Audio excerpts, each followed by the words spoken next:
नमस्कार साथियों, आप सभी का स्वागत है। आप सभी उम्मीद करता हूं कि सब अच्छे होंगे और अपने अपने घरों में यह एपिसोड देख रहे होंगे। आज की कहानी भी कुछ ऐसी है कि आज की कहानी आपको सोचने पर मजबूर कर देगी कि आखिर हमारे समाज में कितने पहलू बने हुए हैं। हम हमेशा दो पहलू से रूबरू होते हैं, हेड और टेल, और सकारात्मक और नकारात्मक।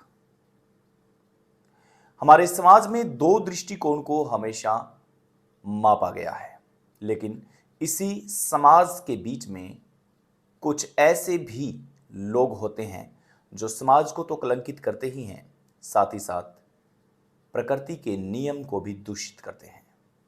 या यूं हम कह सकते हैं कि इस वातावरण को पूरी तरह से दूषित, धूमिल और मेला करते हैं।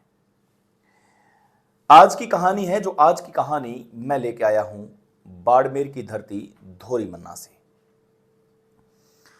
बाड़मेर के अंदर कितनी ज्यादा गर्मी पड़ती है यह हम हमेशा पढ़ते आए हैं। राजस्थान का एक ऐसा जिला जो वाकई में तपती दोपहरी के अंदर मेहनत के लिए जाना जाता है। अप्रैल माह के अंदर एक घर से एक नाबालिग बच्ची अपने खेत में लकड़ियां लेने के लिए निकलती है। उसे यह बिल्कुल भी पता नहीं होता कि उसके साथ अगले ही पल क्या होने वाला है। उसे इस बात का ज्ञान नहीं रहता कि अगले ही पल उसके साथ कुछ ऐसी घटना होने वाली है जो उसे जिंदगी भर सोचने पे मजबूर कर सकती है। ऐसी घटनाओं की हम बार बार हमेशा निंदा करते आए हैं, लेकिन ऐसी घटनाओं की कहानियों को आपके सामने रखने का सिर्फ और सिर्फ एक मकसद है कि हम कम से कम प्रेरित हो सकें और उस कहानियों से हम कुछ न कुछ सीख सकें। अपने घर से जब वह बिटिया, नाबालिग बेटी जब निकलती है और निकल करके अपने ही खेत में लकड़ियां एकत्रित करने के लिए जाती है, क्योंकि राजस्थान में हमेशा माना जाता है कि अगर ताजी इकट्ठी की गई लकड़ियों से अगर खाना पकाया जाएगा तो उस खाने में शुद्धता होगी और वातावरण भी शुद्ध रहेगा। या फिर कुछ दिनों के बाद में लोग हैं जो ग्रामीण लोग, वो अपने खेत में लकड़ियां एकत्रित करने जाते हैं। इसमें कोई नई बात नहीं है, इसलिए वह लकड़ियां एकत्रित करने के लिए अपने खेत का मानस बना करके निकल जाती है। जब वह अपने खेत में पहुंचती है तब उस खेत के पास बने एक होटल के मालिक की नज़र उस पर पड़ती है, बल्कि मैं यूं कहूंगा कि उस मालिक की गंदी नज़र उस पर पड़ती है। जब वह अकेली देख आसपास कोई नहीं होता, ऐसे में वह पूर्णतः आइडिया लगा लेता है कि मैं यहां जा सकता हूं। वह अपना मानस बना करके उस खेत की ओर रवाना हो जाता है। जैसे जैसे नाबालिग लड़की की तरफ उसके कदम बढ़ते गए, वैसे वैसे नाबालिग लड़की की दिल की धड़कन बढ़ती गई, तेज होती गई, सांसें तेज होती गई कि आखिर यह आदमी उसकी ओर क्यों बढ़ा आ रहा है। लेकिन उसके कदम ज्यों त्यों वहीं के वहीं थे। वह सोचने पे मजबूर थी कि आखिर इस आदमी को उससे क्या काम हो सकता है। ऐसे में जैसे जैसे उसके कदम उसकी ओर बढ़ रहे थे, वैसे वैसे वह और ज्यादा नर्वस होती जा रही थी।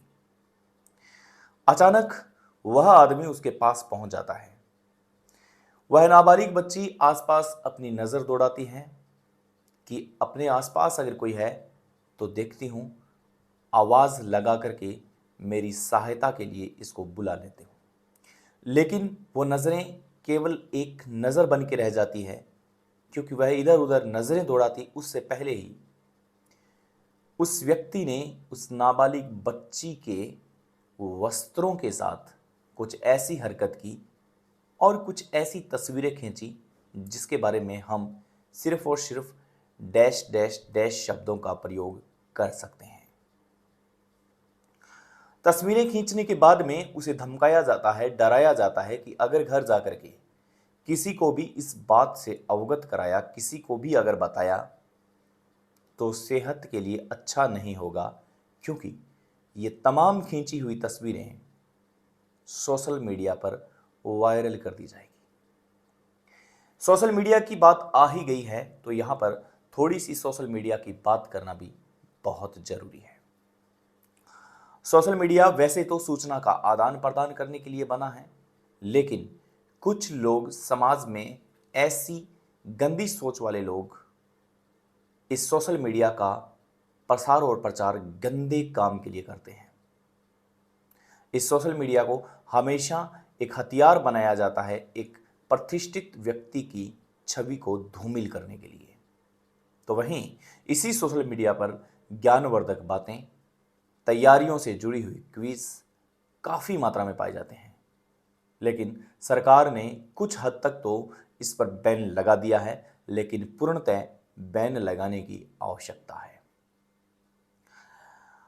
उस व्यक्ति के कदम उस बच्ची तक पहुंचे और उसके बाद में उसके वस्त्रों के साथ छेड़छाड़ की गई और गलत अवस्था में फोटो क्लिक की गई।